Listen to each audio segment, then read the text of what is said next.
All right. Can everyone hear me? Good. I feel really compelled to say this because this is the first session, so I feel really compelled to say, hold on. Welcome to Drupalcon Mountain. There is an actual ceremony tomorrow, so the real welcome will be there. Welcome everyone. I'm going to be walking around because I want to show some videos and I won't be able to see the screen, so I will move a lot. I want to show you some things that I was discussing with Buddy. So the idea for this session started in Berlin. That was in September, in Drupalcon there was September or October. And I was discussing with Buddy the idea of, in every Drupalcon that we go, give a kind of short introduction to the things we are doing in the Drupal Association, to what is happening in the Drupal world, and also what is happening in Drupalcon. Because not everyone is lucky, as some of us are, to go to every single Drupalcon, right? So just to prove me wrong, how many of you have been in Drupalcon Barcelona, for example? Yeah, okay. I had to say that. Singapore, maybe? Okay, good. And how many of you will see you in Atlanta? Okay. So hopefully I won't say a lot of things that you already know. The idea of this session is to give you that nice introduction, so we know what's the temperature in the Drupal community when we jump to the rest of the sessions. We will talk about different technologies, about what's new, what's coming, and having that context, we thought it's a good idea. I'm Alex Moreno. You may know me because I work for this company called Pantheon. I'm developer advocate and partner manager, so I'm here talking to partners in the region. We are growing in Europe, so if you know me or if you are a partner in Europe, come talk to me, and if you are not, come talk to me as well. I want to be a partner, and I have another job, which is the first one pays my bills, the second one pays my soul, I guess. It's very rewarding. I work for the Drupal Association, and it's my way to give back to a long career that I have in Drupal. I was looking at this Drupal.org page yesterday, and I'm going to be grown up in a couple of months. I've been 18 years in the community, but the Drupal project I've been probably longer than that. As many of you start working in Drupal and then you register, so I've been probably 20-something years involved in Drupal in a way or another. And I was thinking how technologies have changed since I started, how Drupal has evolved. If you think like the mobile phones that we used to use 20 years ago, or how we used to send information. If I tell my daughter that we used to send faxes, she will immediately shock, like, what is even that? You send a paper to the other part of the world and you receive another paper. So a lot of things have changed, right? And the other thing that is true is that that's a constant in life. Everything is constantly changing. And if we look at how we are consuming content nowadays, if I can play the video. So probably to come to this Drupalcon, you probably went to Google, you search for Drupalcon Mountain, you end up in the website for Drupalcon Mountain, where you will try to find all the information. First, try to find if it's something that you will be interested in. The landing page is probably actually doing a good job, trying to get your attention on that. Then the next thing you will go to, maybe it was in between social event, as you can see, or the program. Have a look at the sessions that you have in the day, see if it's interesting, like make a decision. Should I come to this camp? Should I not? Then the most important thing, next I'll check the social events probably, and see what's interesting, right?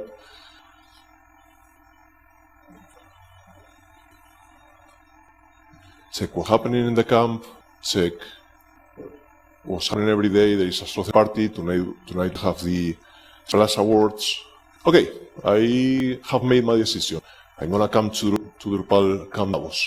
How do I get here? Okay, that's another interesting problem. I have to find information as well. Let's go to the landing page in the camp website. It actually gives me a lot of good information. Then I have to jump to Google Maps, and because I'm flying from Madrid, how do I get from the Zurich airport to Davos? And Google is doing a good job on that. It will give me some alternatives. I can get the train, I can get the car. I will come by train because I heard that it's a really nice ride. So you think you get the idea, right? That's how, at least how it works today.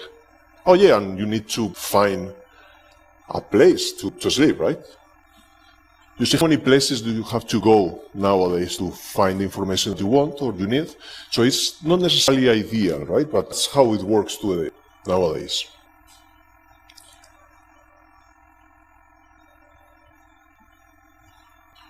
Can I change? So yeah. Everyone's talking AI. I think AI is going to disrupt the way we consume content. And I'm gonna prove you why. So I did this test, and how many of you use ChatGPT on a daily basis? Just out of curiosity, a lot of you. The first thing you will do is you will kind of set up the scene for ChatGPT to understand what you are trying to do. You give the information, so okay, go to Davos, to Drupal Camp Mountain, and act as you are recommending me or helping me to organize my trip. I'm using the paid version. I don't know if the non-paid version wouldn't have access to crawl the information.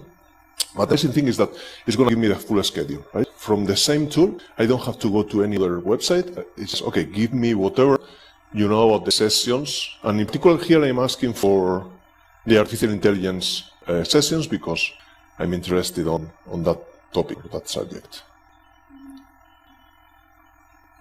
It's the kind of same trip I was doing before, but I don't have to be jumping everywhere, right? I'm just, instead of finding the information, I'm asking for the information.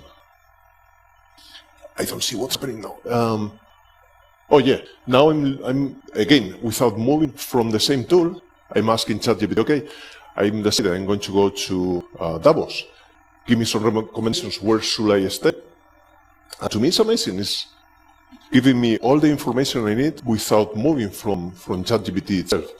And I'm also asking for a range of prices. I'm not just asking, give me a link to a few hotels. It's like, give me in between the 11th and the 13th, and in between this range of price, which hotels I could find to stay, right? So to me, that's mind-blowing. And the last thing, I need to go to Davos from the airport. This is giving me kind of the same information, but I'm asking for that time. I don't have to be finding it. I don't have to be relying on someone building a good website, which we have with Drupal Mountain. But it's actually just giving me the information. And it's actually giving me as well tips at the end. It's like, okay, you have these three options. You can take the train, you can rent a car. Depends on how you want to go. You want to go comfortable, you want to go in a cheap way and scenic way, take the train, or maybe rent a car. Oh yeah, and the last thing I did, because I love the camp so much and I love the mountains, I asked ChatGPT to give me some recommendations for next year, so I can send a letter to my boss to convince him to come here. So again, like, you can do everything in ChatGPT nowadays. Yeah, okay. Again, you can agree with this or not, you can get into the train or just think that it's a fad or not. But the truth is that this is changing how we interact with the web, right? And now my question is, where is Drupal in all of the context, right? Does Drupal have a space in this era where users are starting to use more ChatGPT and these tools and less the way we used to use it in the past? Like, I'm not even talking 10 years ago when I started with Drupal, but a year ago, 2 years ago, right? And my answer is yes. And it's yes because we need a very well-structured content management system, which is Drupal, but we also need to make sure that the web stays open. And the only way to do that is to have an open source system like Drupal. So, welcome to Drupal 1.0 or Drupal CMS. How many of you were on the party in January? A lot of you, okay. I was expecting more because I was going to play a game with you. So tell me if you are on the video, just raise your hand, okay? 3, 2, 1.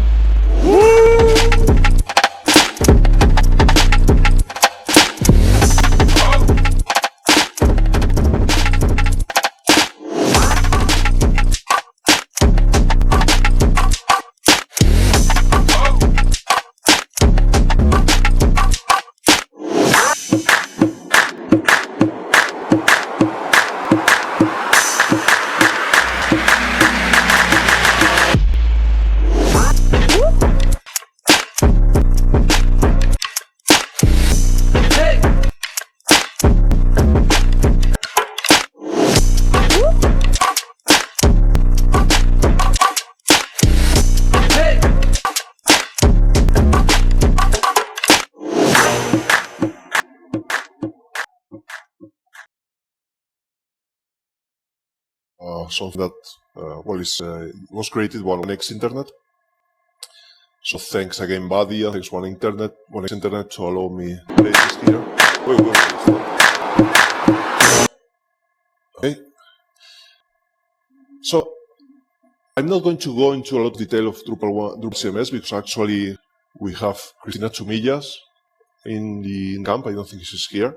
And she'll be talking about the future but at least talking a little bit about what happened till now. I think it's important to know how we got here.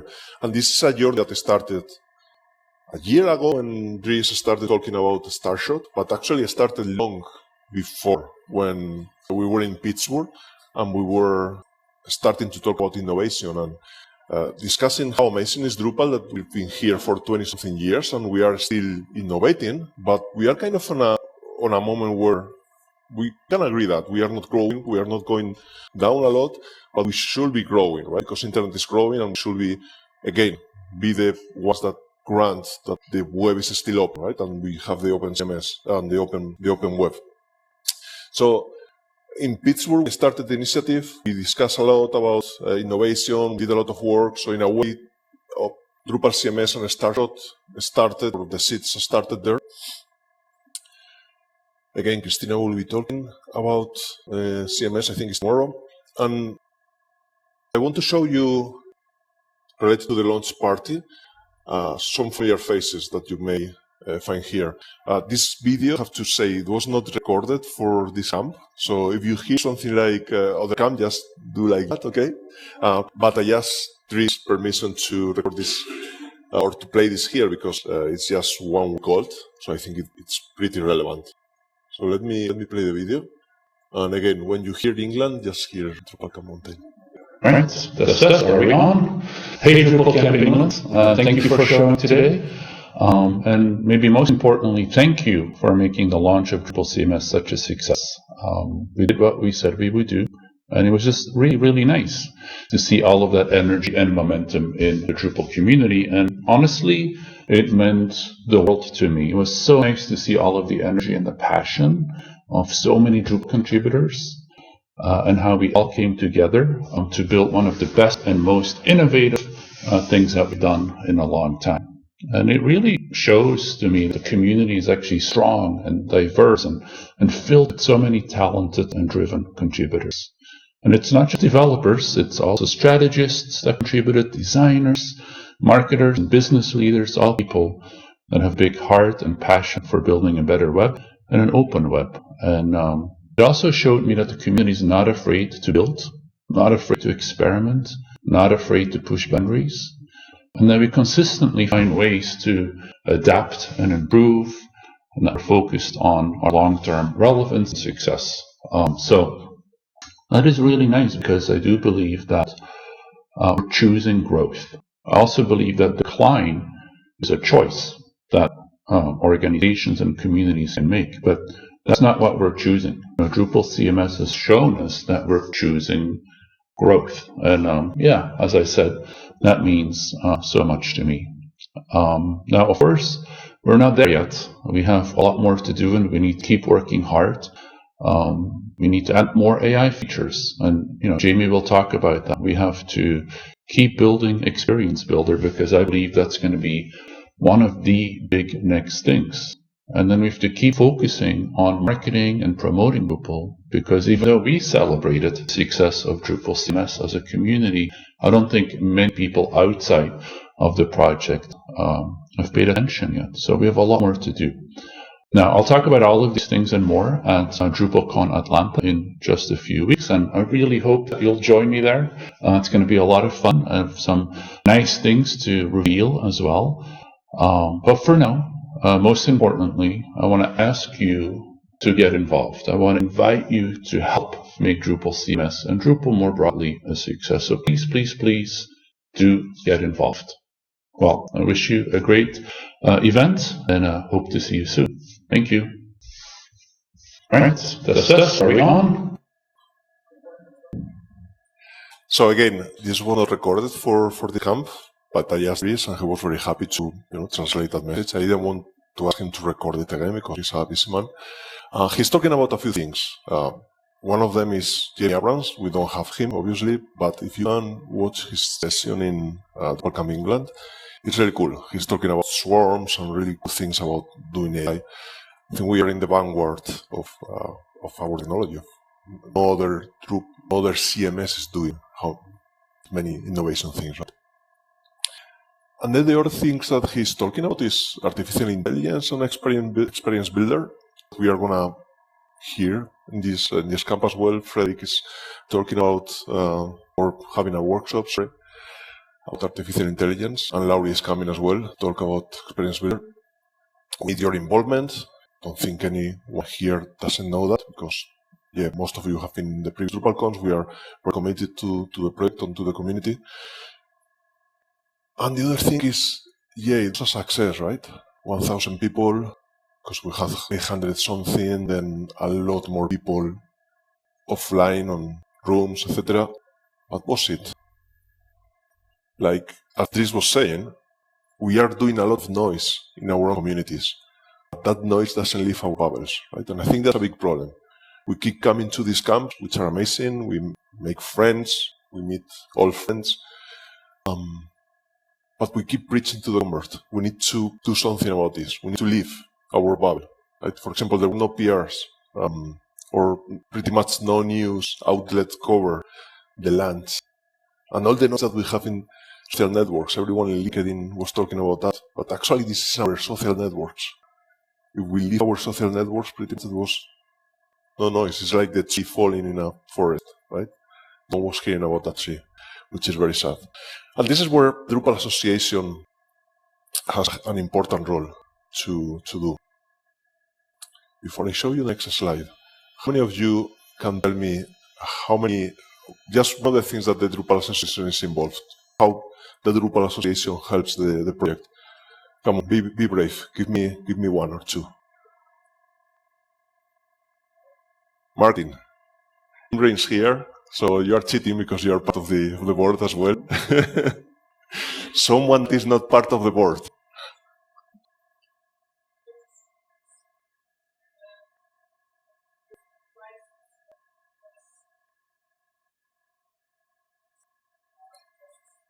Yeah, so kind of.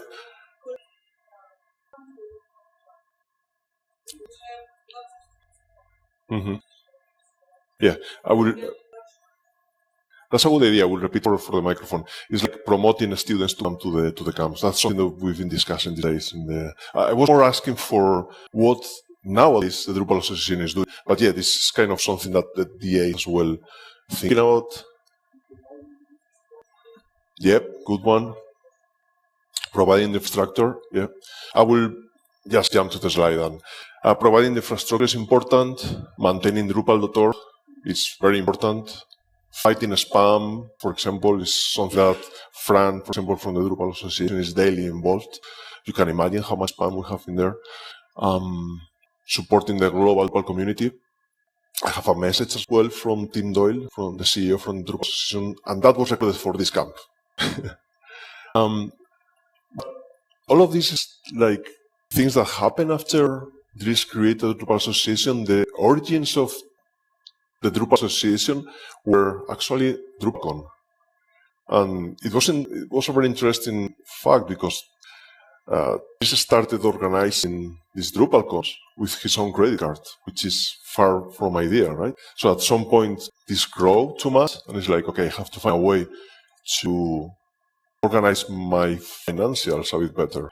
And that's when he created non-government organization in the US in order to manage this in a better way, right? These are the origins of the Drupal Association, and these are the many things that the DA has started to help the community and help the project. Right now, if the DA goes away, you wouldn't be able to even commit something, right? Because they are taking care of the infrastructure. So it's a pretty important role that they have.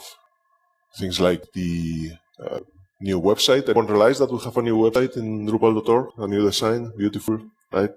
It's super important because when we have CXOs deciding which is going to be the next CMS, they go to Drupal.org. So it was super important to have a good image and good examples of what Drupal is capable of. And again, coming back to the fact that we are not making a lot of noise outside of our labels. I'm happy that we are actually trying to do something about that. The DA is trying to do something about that. And that's why they hired Nick and Ryan, two new product marketing manager and the director of product marketing. So I think like that problem of not making any noise outside of our bubble, I'm putting a lot of expectations on these new roles, right? Again, I have messages, and this one is actually recorded for the Drupal Mountain. Hello, Drupal Mountain Camp. On behalf of the Drupal Association, I want to send best wishes for a great gathering. This is an exciting and important time for Drupal. At the Drupal Association, our vision is a web that is innovative, inclusive, and open. And our mission is to drive innovation and adoption of Drupal as a high-impact digital public good hand-in-hand with our open source community. Much excitement has been generated by the launch of Drupal CMS and the promise it holds in bringing Drupal to marketers and ambitious site builders. The association is supporting this innovation and is working weekly with the project leads. But we're also taking on the role of marketing Drupal. The CMS market has become saturated with products. And the fact is most of these products, maybe all of these products, are weaker than Drupal. But many of them are backed by large marketing budgets. So for the first time, the Drupal Association has hired 2 product marketers and is putting together a robust set of initiatives to bring awareness to Drupal to those outside the community and drive adoption. This is also an important time for Drupal. Agencies and community members, many are being affected by the slowdown in tech investments. We're seeing great interest in Europe in supporting open source, and believe that's a very positive sign. The Drupal Association has become very active in Europe. Early on, we advocated with the Cyber Resiliency Act to treat open source in an appropriate way. And we have recently joined the Eclipse Foundation and are participating on its regulatory working group. We are also working with the Network of European Drupal Associations to support local Drupal communities. Strong Drupal associations at the local level and local events are crucial to Drupal success. Now, the association is a small team, and we couldn't be successful if we didn't work in partnership with our Drupal certified partners. Drupal certified partners are companies who have made the commitment to create a culture of contribution within their organizations. And I'd like to recognize 4 of these partners that are also sponsors of Drupal Mountain Camp: Leap, Amazy, Happy Coding, and Tag 1. We want to grow and maintain Drupal as one of the largest independent open source projects in the world. Partners and camps are the tools that make this happen. Thank you, and I hope you have a great camp. Hello. I will manage not to repeat the video every time. So thanks a lot for Tim recording this. Fun fact, if you have seen at the bottom of the video, he has the name and he's not displaying Tim. He's displaying T2. Because at the DA we have Tim Lennon, who is the CTO, and Tim Doyle, who is the CEO. And because he arrived after Tim Lennon, we effectively call him T2. He has promised that, he's not a cyborg, he's not trying to destroy the world or anything like that. So, again, I want to give you some context, and you may be aware of this, or I may go a little bit fast on this part.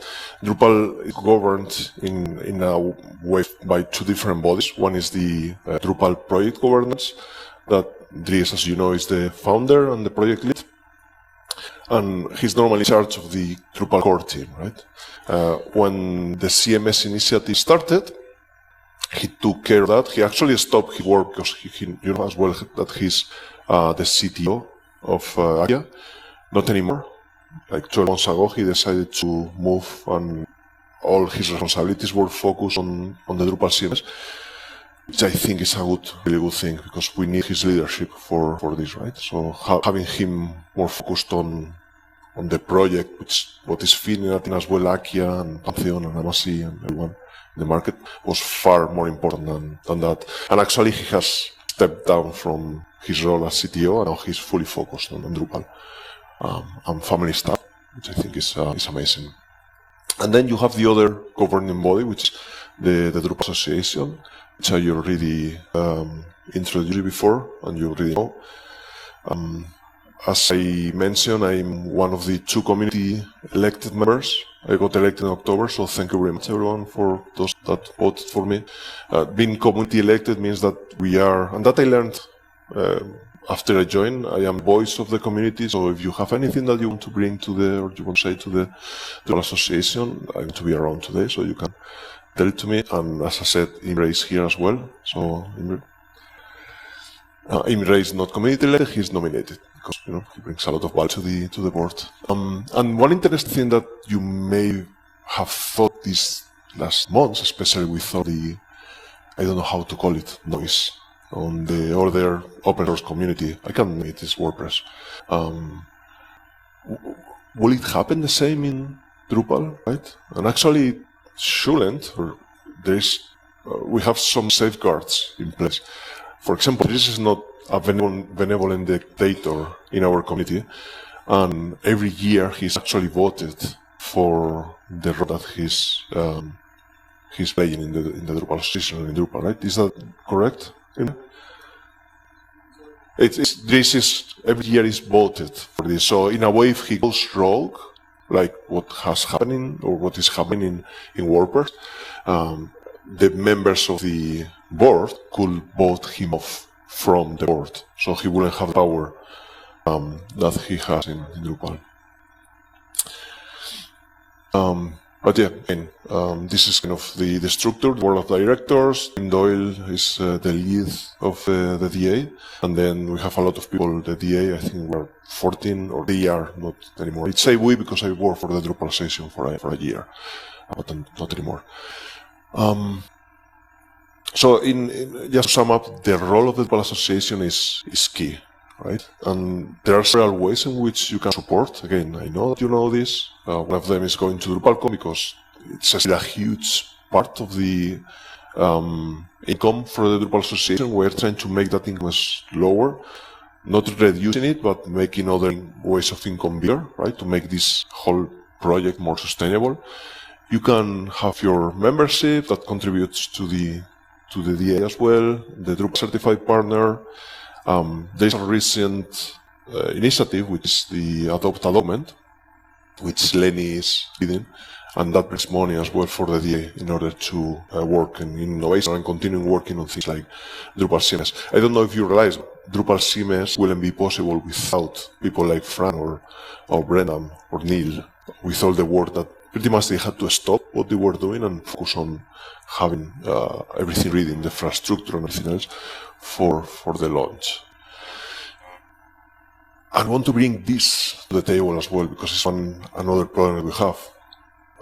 We have like 80% of all contributions coming from this piece, right? From Drupal certified partners, which is amazing. But then at the same time, This is only 7% of the whole companies that we have in Drupal.org. Out of nearly 1,500, only 7% of them are contributing to Drupal, which is a very sad number. And anyone here, please raise your hand if you think this is sustainable, because I don't think it is sustainable, right? So pretty much 15% of all companies are responsible for pretty much every development Drupal. This is a very scary number. Okay. I promised I was going to give some context, and this is where I was going to. Dries was mentioning the main initiatives, and this is pretty much what is Drupal CMS, what makes Drupal CMS what is Drupal CMS, right? Which are the recipes, artificial intelligence, and the experience builder. Why recipes? And I don't think recipes has unlocked the whole possibilities of having even Drupal CMS being a possibility. And if you think how Drupal works, Drupal is really good at so many things, right? You can come to Drupal and build so many different, they call digital experiences, or they call them web apps, or whatever you could want to call it. There is always a module for that. But it's not just a module. It's a module plus documentation that you have to read, plus configuration that you have to play with. So Drupal is amazing on that, but it was really difficult in order for someone to build that experience, right? And the proof I have it, or we have it, for example, with the AI. If you have played with AI, and if you haven't used the recipe, at least in my case, it took me hours to have something that it was not even working, right? That leads to frustration, that leads you to think that Drupal is not good. It leads to so many negative feelings, right? Now, welcome to recipes, or welcome to recipes world.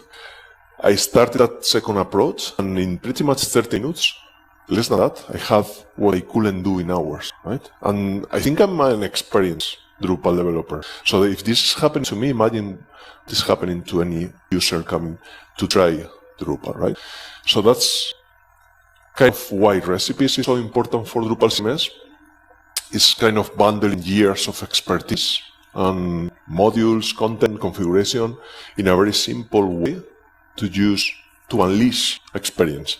We are talking about Drupal CMS, but actually this is just the beginning, right? Because if you think how it works in Linux was really difficult to use in the past.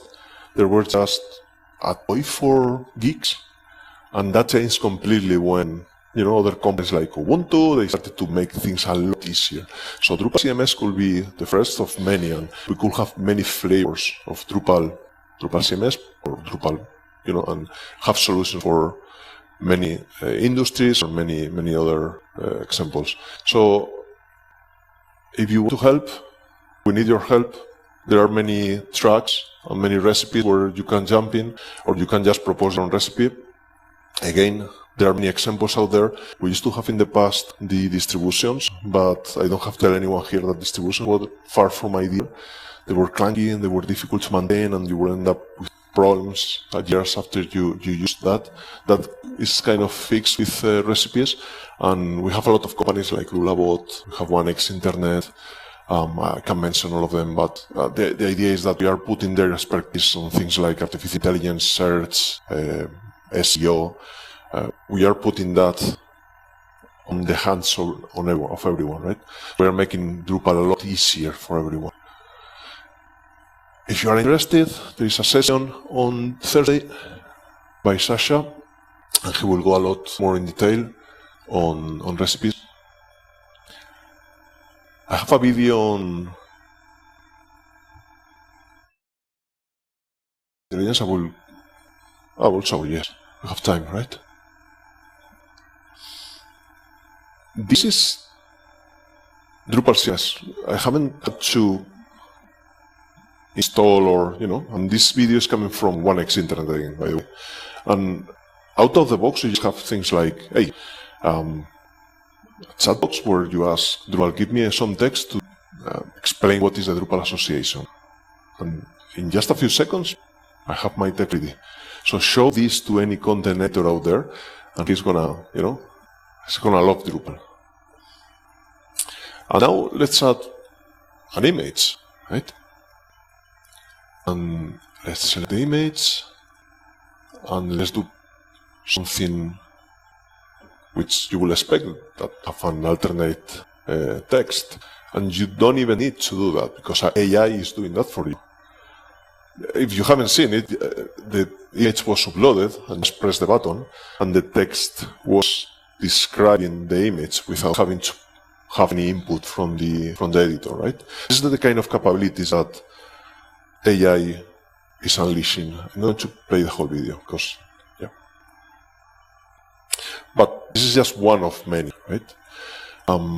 Jamie is talking a lot about having Drupal as an AI orchestration tool, which I think is a very interesting idea because the way Drupal started 20 years ago, it was a site building tool.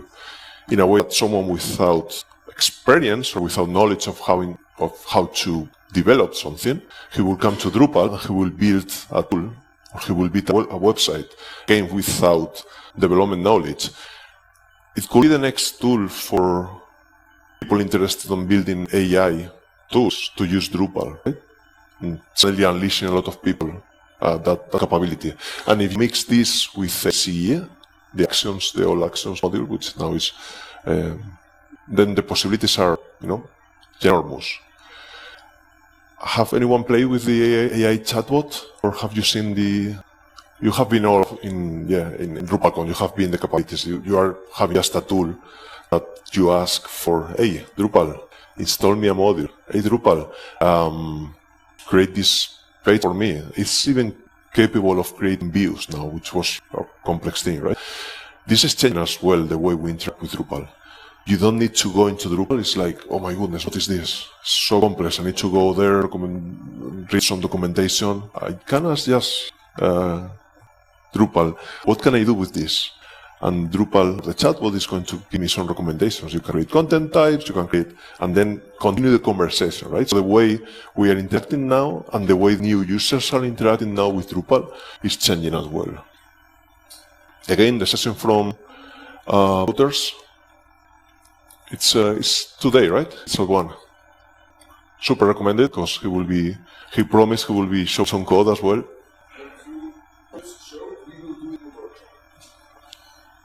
So now you know.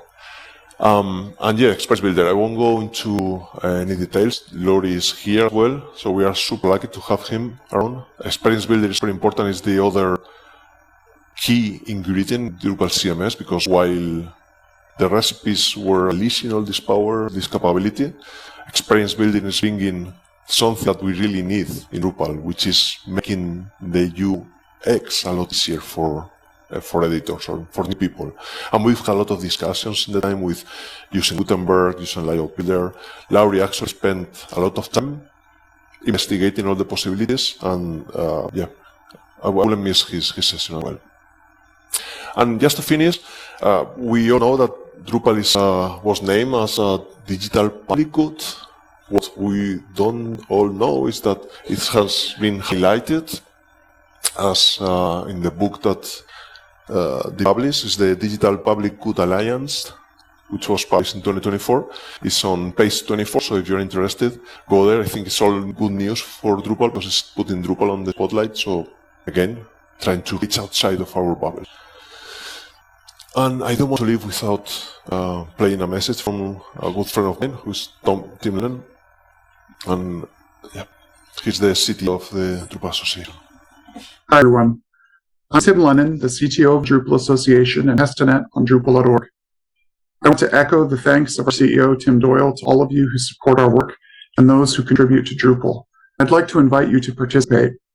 It's an exciting time in the community where you can get involved in initiatives like Drupal CMS, the Experience Builder, or the Roadmap for Drupal Core. Drupal Association is a nonprofit serving a global community. We manage Drupal.org, our GitLab cooperation tools, Drupalcon, and many more of the programs and services that let the Drupal community innovate, collaborate, and come together. As just one example, the Drupal Association runs thousands of automated tests to ensure the quality of the Drupal codebase every month, something we simply couldn't afford to do without your support. You can continue that support by becoming an individual member, what we now call Ripple Makers, by asking your organization to join as a Drupal certified partner, or simply by contributing to the project with the community at local events like the one you're at today, or international ones like Drupalcon. If you want to become more involved, I encourage you to reach out to myself or other members of Drupal Association staff or board, and we can point you to ways to build your community connections and further innovation in Drupal. Thank you again, and it's a privilege to support you. This message was recorded actually. Hi, everyone. Oh my gosh, for this DrupalConf. Yeah, and the only thing I have left to say is thanks a lot for coming. Thanks a lot for choosing my sessions in between all the other sessions happening at the same time. And yeah, are you ready for the future? Thank you.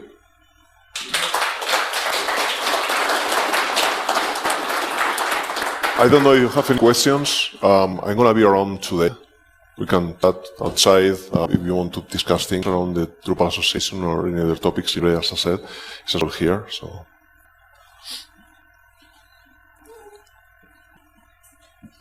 Hi, thank you, Alex, for the presentation. Really great. I have like sort of a question from promoting, getting out of the bubble.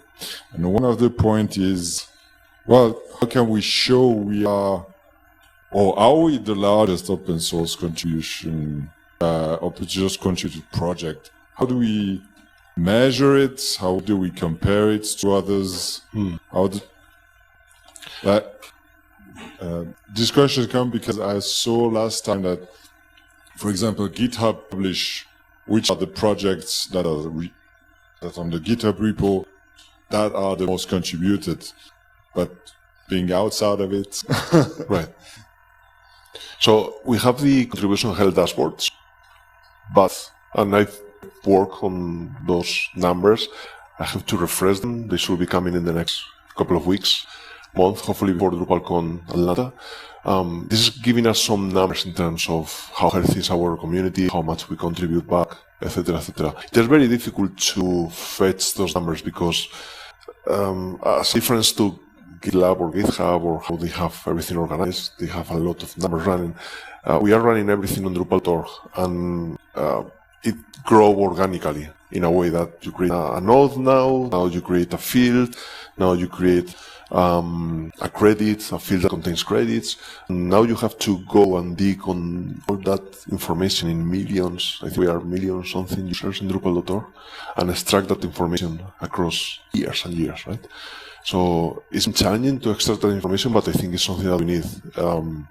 It's basic at the moment, but at least giving us some information in the health of how much people we contribute, how many projects, etc., far beyond just the basics that we already know, right? But I think we need to continue adding efforts on that direction, because it's kind of giving us a highlight of this is where we are now, this is where we were 5 years ago, and this is where, and whatever we are doing with Drupal CMS, the changes, the innovations, we need to be able to measure. Because if we can't measure, we don't know where we are going. And that's the most scariest part. thank you. Hello, thank you for the presentation. I have a question. I think that the Drupal Association hiring two marketing professionals is a step forward. But do we have any transparency or information about with what kind of budget they're working on, which continents their marketing effort is being aimed, and what are the concrete actions? Because I don't have the numbers, but those numbers are public, right? And they are published. You want to help, Imre? Can you give him the microphone? Yeah, so I'm part of the marketing team. I have to look up when the numbers are published recently, but we can certainly give insights. And I've been having some questions also, like could we share some transparency on what the marketing efforts are, where they are? I can tell you that we have a bi-weekly meeting, and there's this huge list of events worldwide that we address every 2 weeks, and we look like on which events do we want to be, and we want to make sure we're on every continent. So. But thank you, good question. I'll check back with the team and see how we can be more transparent about that. That event is, I think, what you mentioned is the events that we were discussing in the past about start to go to different outside of our bubble, like non-Drupal events. Like 2 years ago, if you're not aware, we went to Drupal, not Drupal, my goodness, Web Summit in Lisbon, right? And that was an amazing event. I don't know if you saw the booth, but we had a big booth there, a lot of presence in a place where we had thousands of developers. Do you remember the numbers? 30,000, 100,000? It was great. I've never seen an event so big, right? To go from the start of the entry to where we had a booth would take you 10 minutes, right? It was absolutely crazy. That worked in a way that to bring Drupal to the spotlight with a lot of people coming, and we didn't know we were still alive, which is a good and a bad thing to hear. But now the focus is to go to smaller events, right? I think it's amazing because we are going to be able to put Drupal in the heads and brains of non-Drupal developers, which is, again, leave our bubble. I have a continuing question. Since the Drupal CMS launch, the main focus group for that product seems to be the marketing people.